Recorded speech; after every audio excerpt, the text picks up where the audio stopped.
Hello, my name is Bob Tribe, and welcome to Valley to Vietnam. Valley to Vietnam is a joint effort between the Sacramento Public Library and the Vietnam Veterans of America, Chapter 500. It is our intent to trace the arc of experience between Sacramento and Vietnam for our local Vietnam-era vets. Today our guest is Jon Lindeman. Welcome, Jon. Thank you, Bob. And I've known Jon since 1966 when we started Infantry Officer Candidate School together at Fort Benning, Georgia. So Jon, you grew up in the Sacramento Valley, about 35 miles west of here in Winters. Winters, yes.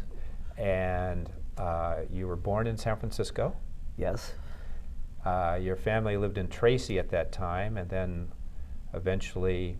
No, Antioch, Tracy. Oh, Antioch. Antioch, Tracy. Tracy, and then Winters. Then Winters. But pretty much Winters is where you spent your early yes, early teens. Yeah. Both your parents were graduates of UC Berkeley. Yes. Your mother was a school teacher. Your father was a civil engineer. And actually was someone who worked with my dad on water projects here in California. So. And got his commission through ROTC. Right, at Berkeley. Yeah. Mm-hmm. And he was in what branch of the service? Artillery, Army. Okay. Army Artillery. And later retired as a brigadier general. Yes. Okay. And he spent his military service during World War II. He was going to the European front, and they found out he could speak Spanish, so he protected the Panama Canal. Oh, wow. Well, and then did some later work in Chile, working with the Chilean military. So. And you speak Spanish too? So, enough to get by. Well, you impressed me at the restaurant the other day, yesterday. It's been a lifelong goal. But your family is primarily German? Yes. And your great-grandparents came over here in the 1850s, middle 1870s? Yes, And, middle of the 1850s somewhere. So one branch came to San Francisco, mm-hmm. and then the other branch went to Colima, Mexico. Colima, right? Mexico, yes. Yeah. And what did that branch of the family do in Mexico? Well, Arnaldo was a pioneer in Mexico. That's how he hired my grandfather out of Ullin and Sons, New York, and my grandfather helped him build the infrastructure, roads and railroad to Manzanillo. Oh, because he had was a coffee. port city, or? Well, Manzanillo is a port city. Yeah. So from Colima to Manzanillo, so he could export his coffee and sugar. Oh, okay. Okay. And your great-grandfather who came to San Francisco? Yeah, that's Jacob Gutlack. Another German. Another German, yeah. In the middle 1800s. Okay. And he built an empire in the wine industry, and the winery, Gutlack and Bundschuh. My mother's a Bundschuh, and in 1875, Charles Bundschuh married Jacob Gutlack's daughter, and they named the winery Gutlack and Bundschuh. And it still exists, and as I understand it now, it's the oldest family-owned winery in California. Wow. No. I've probably been there. I tried to go to every single winery back in the right after we got out of the Army in '69, I think. So right. I was a regular visitor over in that whole area. Well, I didn't go to the winery. I left and went to Mexico for a month and found and retraced my steps and rediscovered the family in Mexico. Oh, that's nice. You went to high school in Winters. Graduated what year? 59. Okay. And then you went on to, and occasionally you mentioned your family would come to Sacramento for the music circus. Oh, yes, of course, and to San Francisco for, many of the Broadway plays. Okay. And you also came to Sacramento Solon's games. Yes. I remember they used to be right there on Riverside and Broadway. I know. Where what a Target is now, and then a white front before that, but it's right next to the old city cemetery. Absolutely, yep. I saw Willie McCovey there in 1958 or so, just before he was called up to the Giants. Oh, I know. I grew up with the Giants and the 49ers. I watched the 49ers in Kezar Stadium. Yeah. And, Willie Mays McCovey, Lou Brothers, Willie Mays, the whole 9 yards of Orlando Cepeda. Oh, yeah. absolutely, yes. On Marischal. So, but anyway, then you went off to college.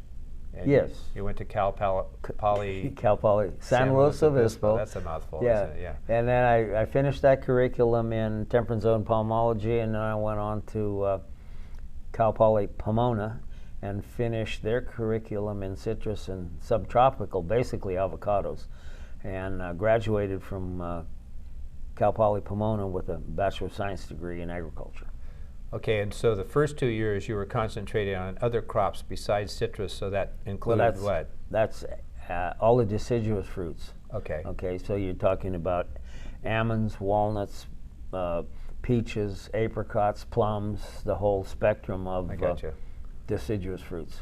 Okay, so you graduated from college then in 1964? Yes. Okay. Worked in Fresno and Madera area, working on developing citrus ground. And then Johnson reclassified everybody, married 1A. Yeah.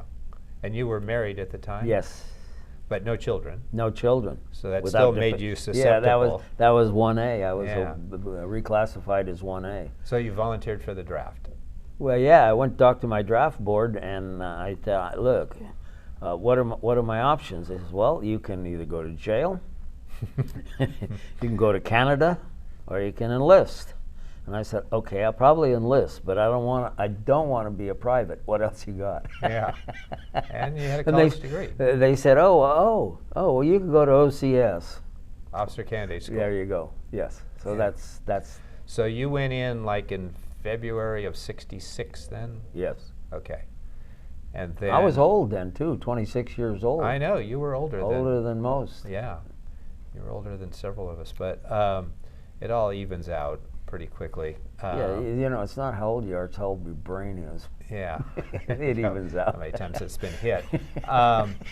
So you go back to Fort Jackson, South Carolina for basic training. Basic training in AIT. Now, was that much of a shock to you, you know? No, I love adventure. Yeah. You know, I mean, it's like when I graduated from high school. The next day I got on a train and went to Dutch John, Utah, and worked on the Flaming Gorge all summer long. So, Okay. you know, those things, the change in environment doesn't, it's another adventure. Right.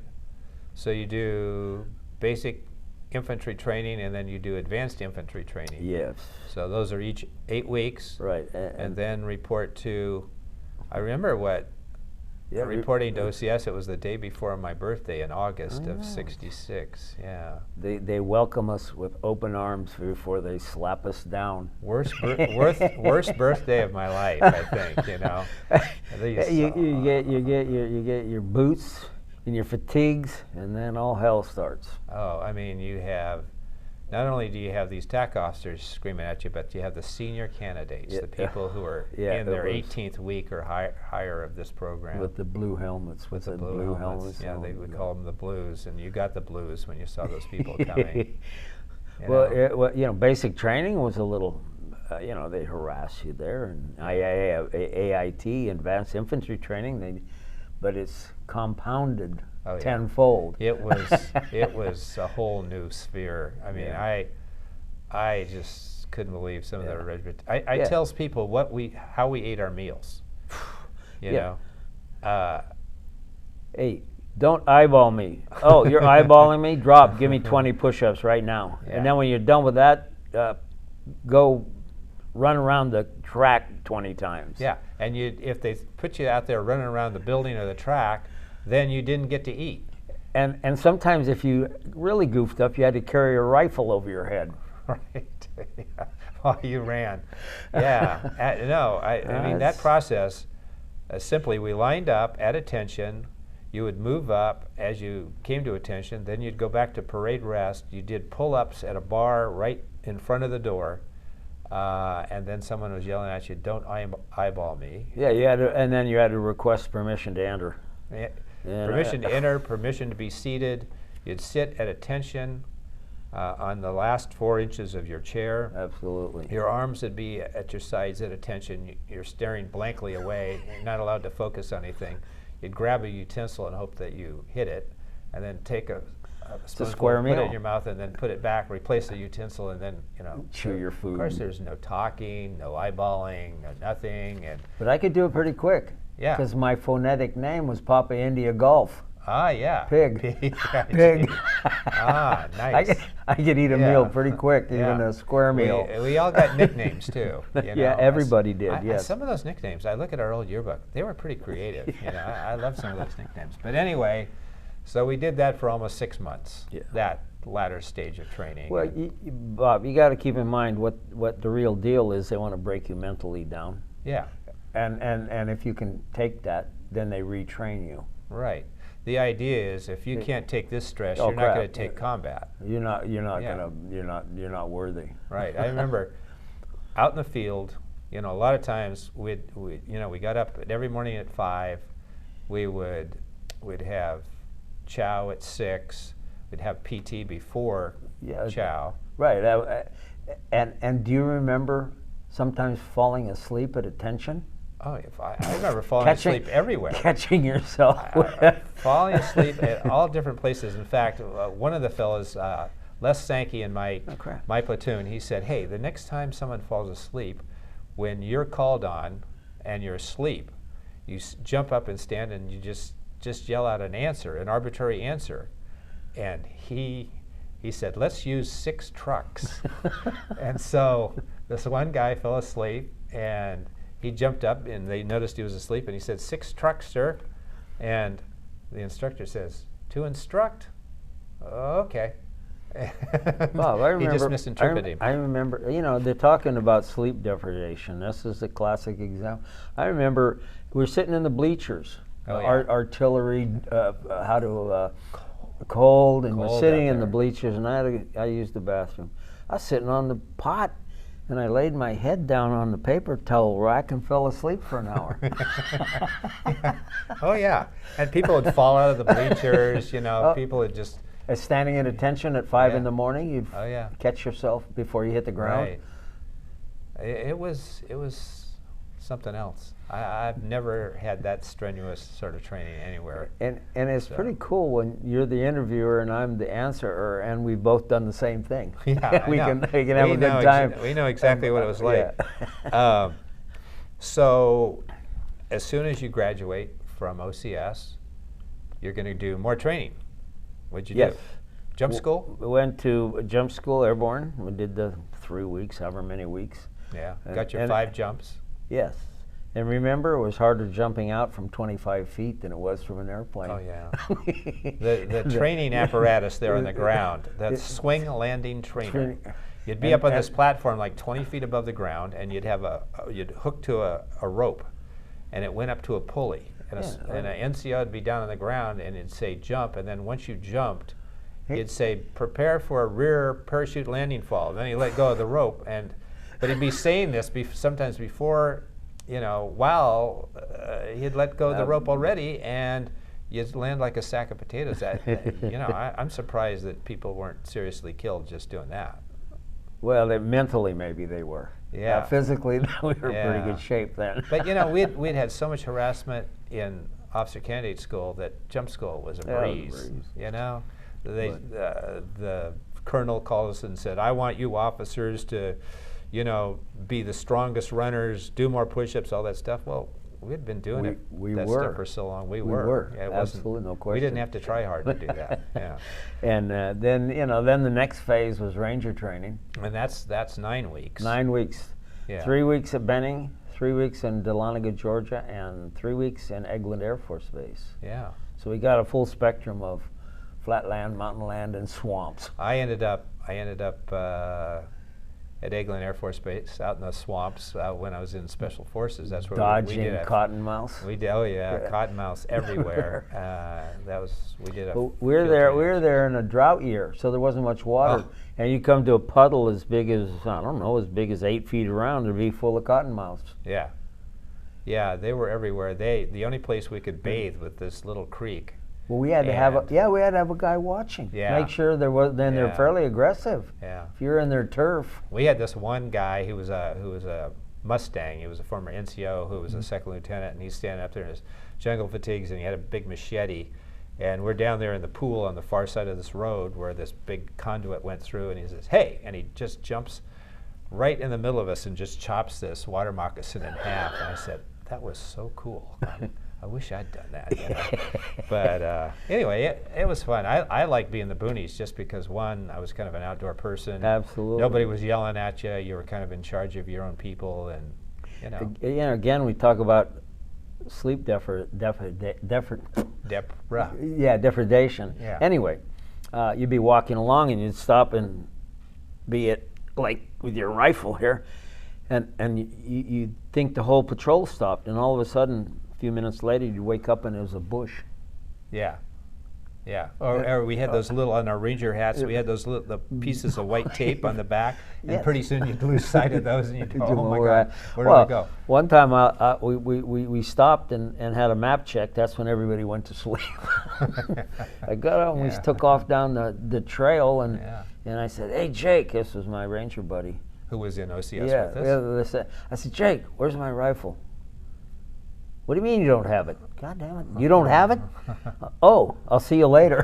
I had to run all the way back where we'd stopped find it in and the dark. find it in the dark, Oh my and God. then catch up with the gang. So once you finished these two additional segments of training, you go to the 82nd Airborne Division 82nd, at yes. Fort Bragg, North Carolina. Yes, yeah.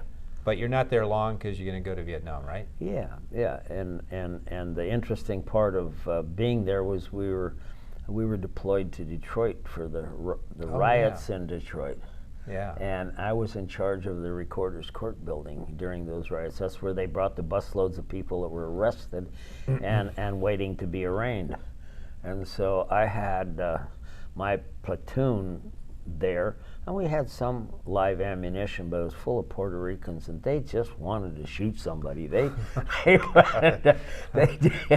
were 82nd guys? Yes, oh yeah. Oh boy, yeah. Well, you know, and then I was an XO there, and I had to counsel these guys on buying a $10,000 diamond ring for their girlfriend on $50 a month salary. Yeah. And I'm telling them, I'm tired of getting these letters from your creditors. What are you thinking?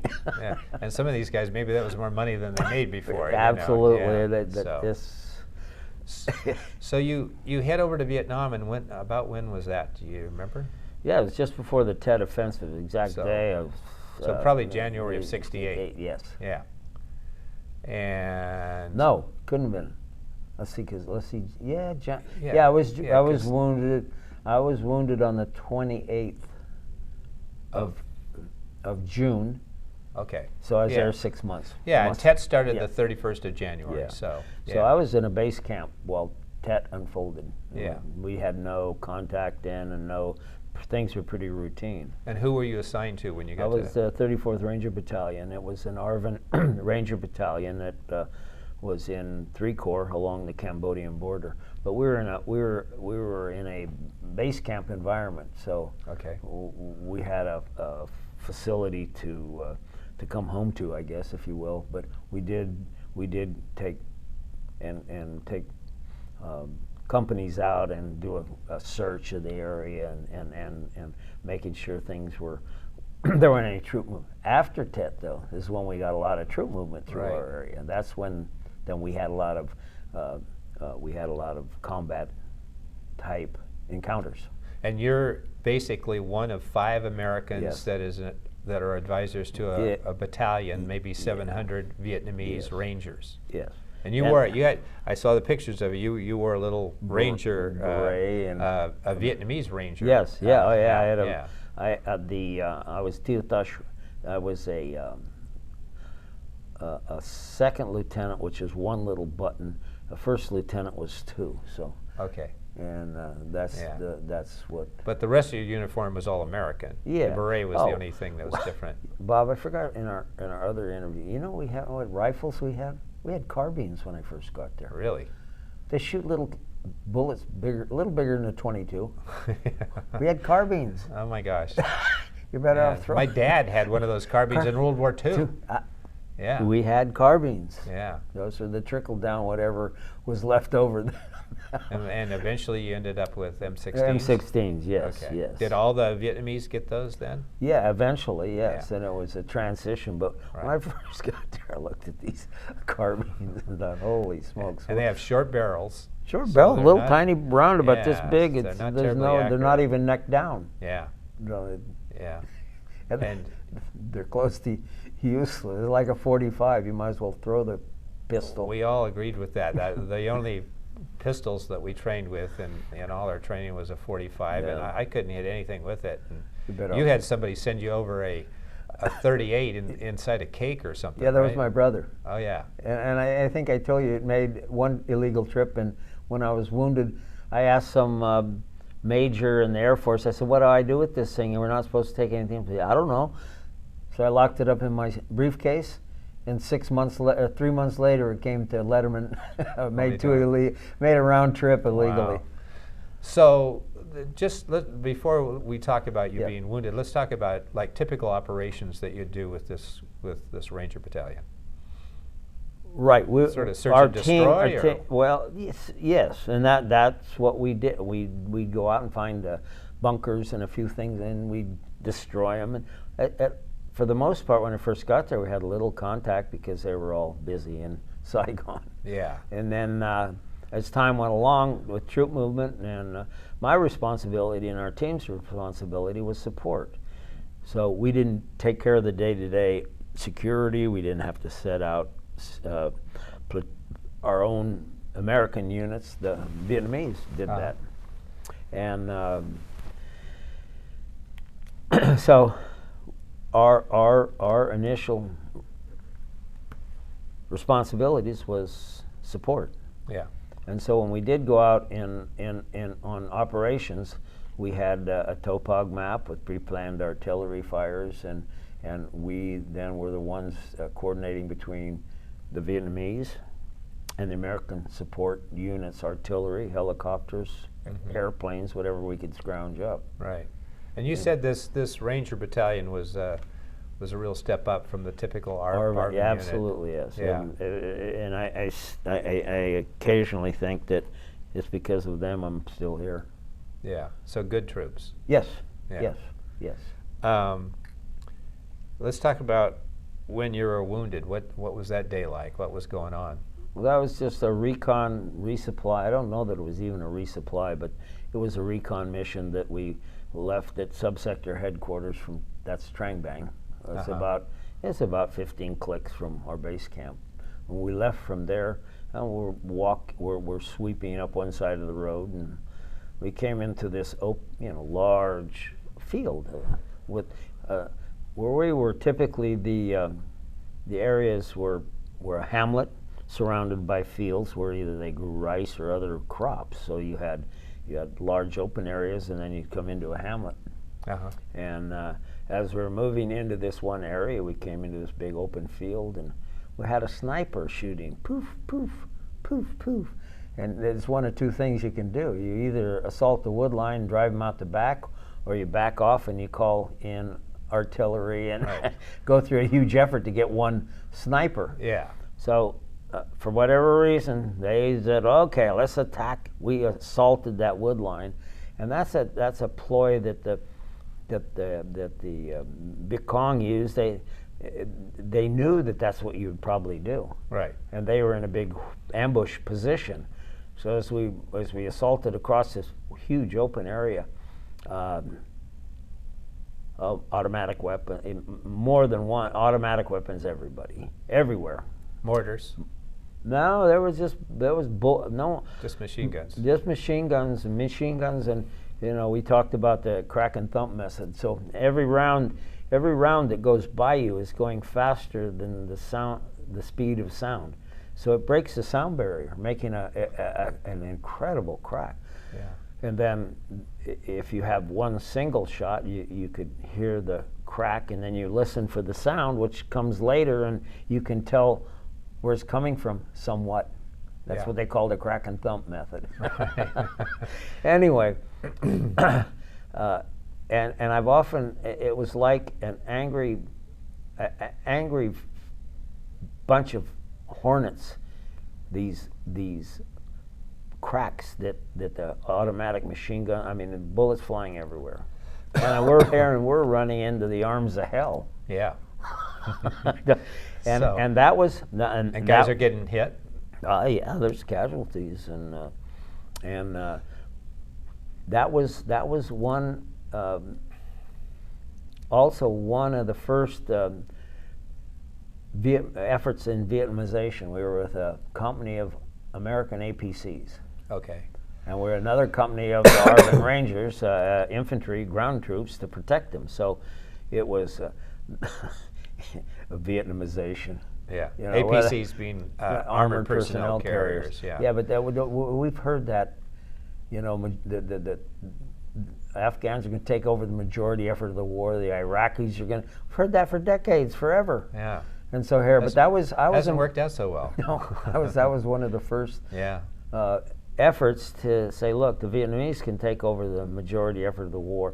So it was a joint effort, and so we had the APCs behind us, and we finally took cover in a wood line, which in Vietnam was because they've been in war so long. Everywhere there were dug-in positions. You might have to clean out a stack of leaves or something, but there were dug-in positions everywhere, and tree lines would have intricate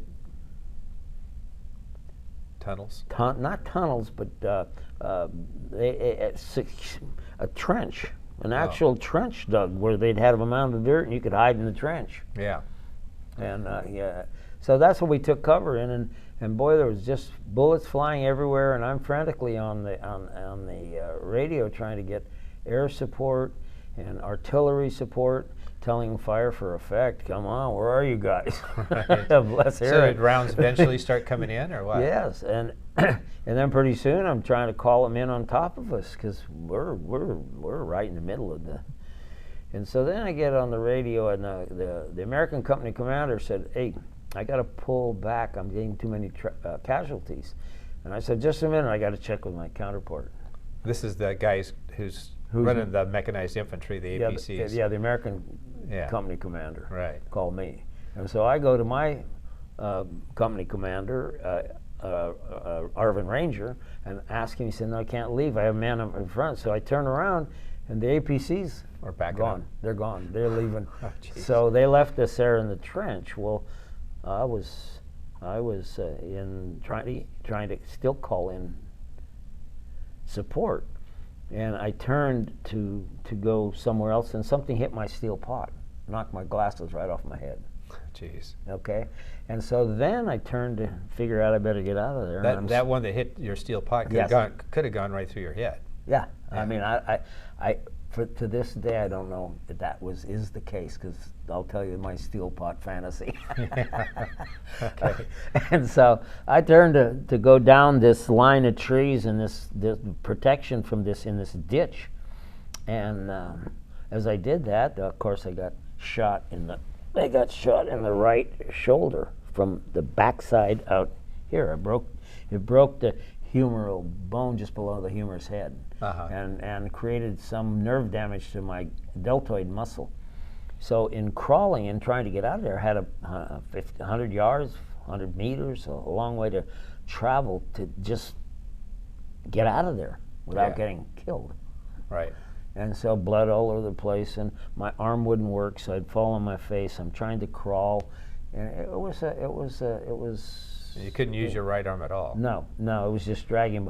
But it's like your brain says it's there to support you, and sight looks at it and it's dragging, and you can't do anything. I can't do anything but fall on my right side because my arm wasn't supporting it. Yeah.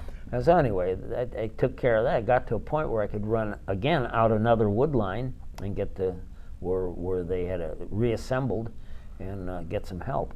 And doing that, I was getting weaker. I was losing blood. I didn't know where it was coming from because we were all in fatigues, and I was tripping over tree branches, and I lost my steel pot. Yeah. So I really don't know. I'm quite sure though that because there was somebody down this trench or ditch that we were hiding in was shooting right down it.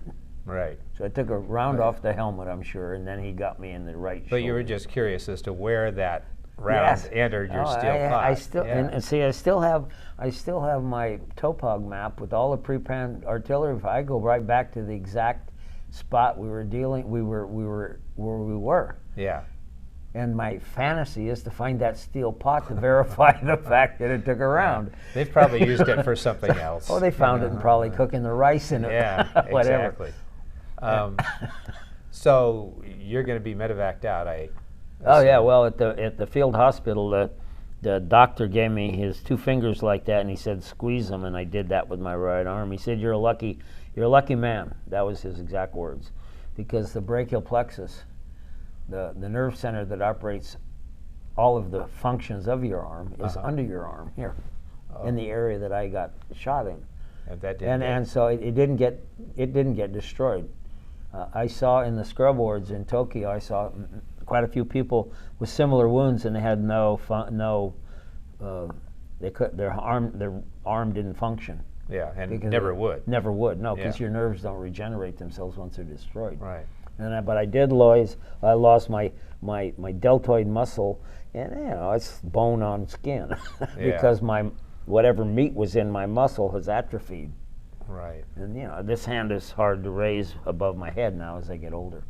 I can do it by helping, but Yeah. And so you spent 2 months in the hospital in Japan. yes. And then you were sent to Letterman. Letterman. And that was additional 4 or 6 Right, months. but in Tokyo, we talked about the Born on the 4th of July, Right. Cruise. Yeah, the film with Tom Cruise. Yeah, Tom Cruise. Yeah. And I was personally involved in scrub wards like that, where the scrub wards were in a combat environment. Shot with a rifle or a bullet, it sucks in a lot of debris. And they have to they kind of trim your wounds up, and then you leave them open for well, mine was open for 2 months in Japan, and then it finally sewed up in Letterman. Jeez. So in these scrub wards, they have to clean every day to make sure they're not closing up with infection. Ow. So it is one of those sniffing anhydrous, whatever the laughing gas is for pain, and it was the depiction in that movie was just exactly what I experienced. Okay. And so people missing body parts, is a gruesome ordeal. And seeing the aftermath of combat and getting shot and what happens to people in that environment. Was the facility in Japan much different from Letterman at all? No, it was it was, as far as I was concerned, it was a quality hospital manned by Americans and nurses and Army nurses, and the whole process. I've never had a problem with the care that the military has given me, not even in the VA and with the VA issues. I think the VA has done an incredible job in many cases, and that's sometimes overlooked. And now, did you ETS out of the military as soon as you were out of the hospital, or did you give them any more time? I was in some holding company for a little while, and went through some physical therapy. And it wasn't. And when they finally sewed my wound up, then they had to do a little bit of a plastic surgery to just rearrange the skin, so I had some mobility in my shoulder. So when I did raise my hand, it had some elasticity to it, and I could. And that so took it wasn't a little, restricted by tight skin. When you take a big wound, it's like this. You can look in it, and you can big wound that they've opened up and then trimmed meat, skin, and muscle off of. Right. And then I close that up. You have no elasticity. So you got out of the military probably February of '69? Yes. Yeah. And what did you do then?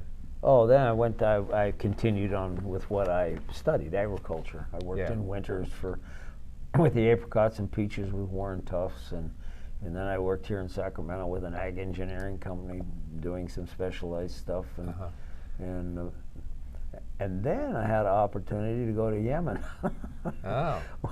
with the university, Cal Poly Pomona. There was a consortium of Western universities, and it was a USAID contract. Washington State, for example, had the poultry project and the administrative project. We had the horticultural project. So I spent 2 years with my family in Yemen, of all places. Okay.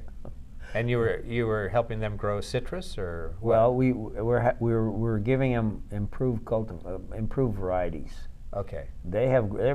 Yemen is an incredible country. It's they're farmer builders. I mean, they've built for centuries 2- and 3-story homes out of what looked like adobe, and all the mountains. Yemen is a mountainous area. They're all terraced. Whatever rain falls, and they're controlled right down the mountainside. Okay. They're not Bedouin. They're not the Bedouin sheep or camel herders. They're farmer builders. Okay. And it was interesting. It was a very interesting opportunity to. You enjoyed your 2 years there? Yes, then? absolutely. Yeah. I mean, we talked about adventure. Yeah. Sure. And then I went to Chile. And was Sue right after? Right after. And you spent 2 years in Chile? Chile, working with the Chilean fruit. And I actually, in Balsa Recoleta is a water storage reservoir that my grandfather built. I'll be darned. In Chile. So my grandfather's in Chile, my dad was in Chile, my kids were in Chile, and I was in Chile. That's 4 generations. Wow. In Chile. So then you end up, after Chile, you just did. Well, I came back. I came back to California, and California was not appealing to me. There's too many issues in agriculture and environment and all the other things. So I had an opportunity to go to Washington State, Eastern Washington, and it's been a good. It was meant to be. And you're growing apples there. Apples and cherries, and then now that I'm not doing that particular, I have my own big garden, and I have a small family orchard, and so I'm still doing what I've studied to do all my life. And you have 3 children. Yes. 40, 38, and 31. Yeah, Jonah is in Hermiston, Colby's in San Luis Obispo, and Colton is in Costa Rica. And so, are they doing agricultural things too? Well, Jonah works for Velmont, selling and working with. Right now, he's working directly with the corporate farms and with the corporate office of Velmont. So he's moved up in the ranks. And doing irrigation systems? Well, selling them, yes. Okay. And, they're pretty well. They're pretty well engineered, but you have to go out and GPS the field. You have to coordinate. If you put a circle in a square field, you got to make sure the circle will get around and go in 360 degrees. So, and the circle itself needs a water supply, needs electricity, 440, 220, 110, and a lot of and an infrastructure of roads to get whatever you're harvesting out to at least the highway. Right. So it's not a and in state of Washington. Oh my goodness, John, we had a little project taking 3 circles apart, and I had to deliver a forklift to this big farm, and went out there and he showed me where the circles were, and the next day I went and forklift showed up and I got lost. The farm's so big. Wow. So I said, put it on that hill over by the haystack so I know where it is. So then they did, and I found where we were working. It took me an hour and a half to walk from where my pickup was back to the forklift on the same farm. Wow. They're that big.